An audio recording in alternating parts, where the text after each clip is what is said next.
Police वर्दी की आड़ में गुंडागर्दी बंद करे। ये लोकतंत्र है या जनता का राज है? जरूरत पड़ी तो बीकानेर का युवा जयपुर तक सीएम आवास तक पैदल जाएगा। तोड़फोड़ की, रात भर हवालात में रखा।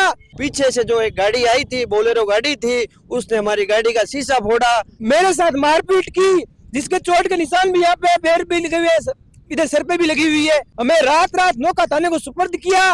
झूठा आरोप लगाया गया कि ये शांति भंग कर रहे थे। हमारा हक मांगते, नहीं किसी से भीख मांगते, इसकी गुंडागर्दी नहीं चलेगी, नहीं चलेगी, नहीं चलेगी, पुलिस की गुंडागर्दी नहीं चलेगी।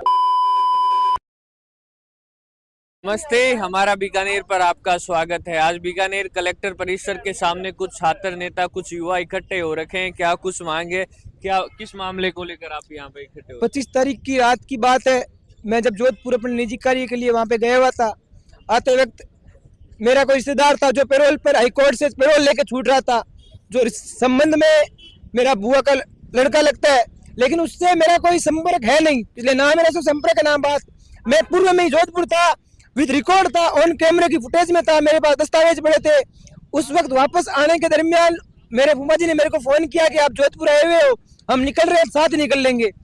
हम लोग जोधपुर से बीकानेर की ओर रवाना हुए और जिन भी सदस्यों को वहां पे गिरफ्तार किया उनमें से कोई अपराधी नहीं था। 4 से 5 व्यक्ति तो 60 से 70 साल की अवस्था में थे, वो किसी गैंग के सदस्य नहीं थे। प्रशासन ने झूठ मूठ में वहां पर आकर हमारी गाड़ियों के साथ तोड़फोड़ की, मेरे साथ मारपीट की, जिसके चोट के निशान भी यहाँ पे पैर भी लगे हुए हैं, इधर सर पे भी लगी हुई है। इस प्रकार के साथ जब मैंने बताया कि हमारे पास हमारा कोई गलती बताओ, मुझ पर कोई मुकदमा बताओ, क्या मैं कोई वांछित हूँ, मैं संगठन का कार्यकर्ता हूँ, मेरे निजी काम से वहाँ गया हुआ था, तो उनको जब कोई अपराधी की सूचना ना मिली तो उन्होंने अपना झूठ छुपाने के लिए हमें रात रात नौका थाने को सुपर्द किया।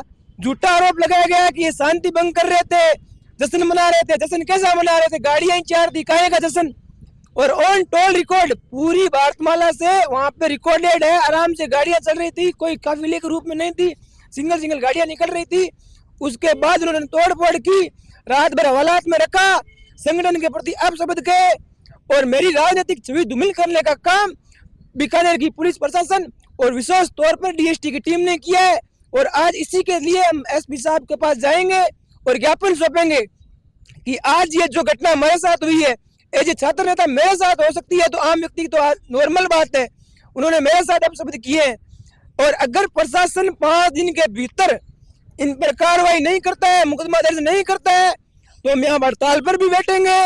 जरूरत पड़ी तो बीकानेर का युवा जयपुर तक सीएम आवास तक पैदल जाएगा, इनको घर बैठाने का काम करेगा। पुलिस वर्दी की आड़ में गुंडागर्दी बंद करे। ये लोकतंत्र है या जनता का राज है?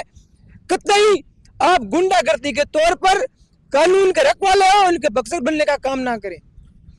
ये एग्जैक्ट घटना कहाँ की थी? कितने लोग आपके साथ थे? पुलिस वाले कितने थे? क्या मेरे साथ तो सिर्फ 3 ही व्यक्ति थे मेरी गाड़ी में, तीनों ही संगठन के कार्यकर्ता। 3 व्यक्ति के पास 4 गाड़ियां थी आपके पास? नहीं, वो 3 गाड़ियां थी, जिसमें से एक गाड़ी थी जिसमें सिर्फ बुजुर्ग लोग बैठे थे, जिनकी अवस्था 50 से 60 साल की उम्र थी। उनके पिताजी, उनके ससुर जी जो सीताराम पैरोल पे आ रहा था, क्या वो अपराधी तो हो ही नहीं सकते? भाई 70 साल का व्यक्ति क्या अपराधी होगा, गुंडा होगा? उस पर कोई मुकदमा थोड़ी है।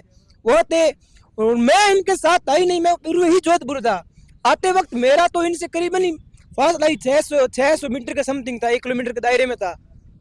मैं जब जा रहा था, मेरी गाड़ी में 3 ही व्यक्ति थे। एक एबीवीपी का बीकानेर का वर्तमान में महानगर सह मंत्री था, एक एबीवीपी का कार्यकर्ता था, और मैं पूर्व में महानगर सह मंत्री हूँ और डूंगर कॉलेज से छात्र संघ अध्यक्ष की तैयारी कर रहा हूँ।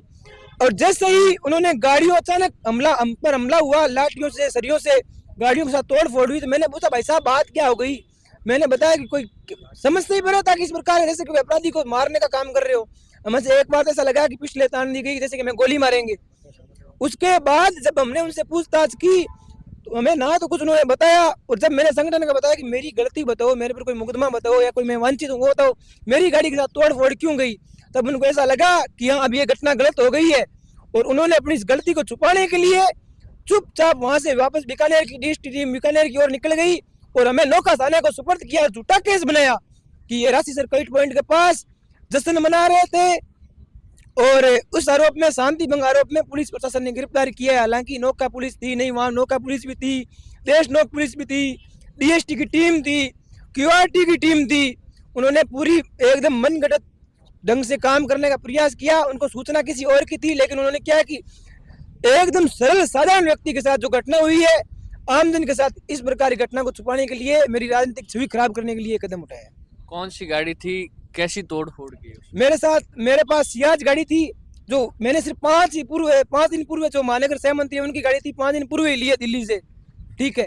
और उसके आगे के पीछे के शीशे तोड़ दिए गए, उसमें टेंट लगा दिया गया, और राइट साइड का जो ड्राइवर साइड का शीशा वो भी फोड़ दिया गया, ऊपर से सरियों से मारी गई, उसमें पूरा डेंट आ गया। और वो शीशे यहाँ पे मेरे लगे, हाथ के यहाँ लगे, इधर पीछे लगे, सर पर लगे, पाँव में मेरे लाठी की यहाँ पे जैसे फाटक से नीचे उतरा उन्होंने मारा, वो मेरे पाँव पर लगी। इस प्रकार की बेहूदगी और जो अभद्रता हमारे साथ की है। अब क्या मांगे आप? अब मांग यही है कि एसपी साहब इस पर तुरंत प्रभाव से मुकदमा दर्ज करे, दोषी अपराधियों को तुरंत प्रभाव से निलंबित करे, और यदि नहीं करते तो युवा चुप बैठने वाला नहीं है, जयपुर तक जाएंगे। नाम है आपका? परिचय? मेरा नाम भागीरथ गोदारा है, अखिल भारतीय विद्यार्थी परिषद का महानगर सह मंत्री हूँ। भगीरथ जी, क्या घटना हुई? घटना ये हुई थी, हम जोधपुर संगठन के कार्य को लेकर गए थे, तो शाम के समय राकेश जी के फूफा जी है जो सीताराम के पापा है, मैं उनको व्यक्तिगत रूप से नहीं जानता, तो राकेश जी को उनका फोन आया, वो बोल रहे थे कि आप बच्चे हो, आप वापस जाओगे, रात का समय है, हम जा रहे हैं, हमारे साथ चल लो। तो वैसे करके हम उनके साथ आए थे वहाँ से। तो फिर जब हम राशीसर का टोल का जो नाका है, राशीसर का टोल नाका निकलते ही एक गाड़ी तो हमारे पीछे ही थी टोल पे, हम क्यों ध्यान दें, हम कौन से अपराधी थे, हम अपने हिसाब से रास्ते में आ रहे थे। तो वैसे करके जैसी हमारी गाड़ी और उनकी गाड़ी के बीच में 500-600 मीटर का गैप था, लेकिन उनकी जब गाड़ियां रोकाई तो हमारी गाड़ी जा रही थी, हमने भी रोकी, क्या हुआ क्या नहीं हुआ, हमसे बिना पूछे कुछ करे पीछे से जो एक गाड़ी आई थी, बोलेरो गाड़ी थी, उसने हमारी गाड़ी का शीशा फोड़ा, आगे का पीछे का, और गाड़ी चला रहे थे राकेश जी, ड्राइवर साइड का जो शीशा है उस पर उन्होंने बटकी मारी थी, बंदूक वाले बटकी मारने की वजह से राकेश जी के हाथ पे चोट आई। फिर निकलते समय उनके लटके भी टांग पे मारी उन्होंने, डीएसटी की टीम थी, हाँ। और फिर हम पे पिस्टलें तान दी गई, और फिर हमें बिना मतलब के बेमतलब के नौका थाने में 151 में रात में बेफालतू का में रखा, परेशान किया। हाँ जी, अब क्या है आप? हम यही चाहते हैं, अगर ऐसी पुलिस इस तरीके की गुंडागर्दी करेगी तो आमजन सुरक्षित है क्या? हमारा पुलिस पे विश्वास है, लेकिन अगर इस तरह की आमजन जो सड़क पे चल रहा है उसके साथ ये घटना हो जाए तो क्या कर सकते हैं हम यही चाहते हैं, उनको निलंबित करें। अगर नहीं कर रहे हैं, हम एसपी साहब को से निवेदन करेंगे, एसपी महोदय से, कि 5 दिन में कार्रवाई करो। अगर 5 दिन में कार्रवाई नहीं करेंगे तो हम जयपुर के अपने मुख्यमंत्री आवास तक बीकानेर की शक्ति, युवा शक्ति पैदल जाएगी और इनको निलंबित कराने का काम करेगी। कौन कौन थे, क्या नाम जानते हैं आप उनका? नाम पूरी डीएसटी की टीम ही थी, कईयों ने तो डांटे मार रखे थे, हम कैसे पहचाने कौन थे क्या थे, लेकिन पूरी डीएसटी की टीम थी, सिविल ड्रेस में थी। उसके साथ नोखा थाना था, देशनोक थाना था, क्यूआरटी की टीम थी।